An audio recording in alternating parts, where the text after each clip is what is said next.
যারা সব সময় আস্তাগফিরুল্লাহ পড়ে তাদের রিজিকের কোনো টেনশন হয় না, রিজিক নিয়ে তাদের আর কোনো চিন্তা থাকে না।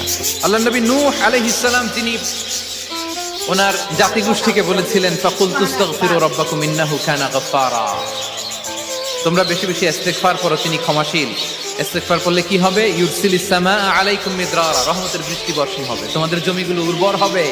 ওয়া ইউমদিদুকুম বিআমওয়ালিন ওয়া বানিন, আল্লাহ তাআলা তোমাদেরকে সম্পদে বারাকা দিবেন, সন্তানে বারাকা দিবেন।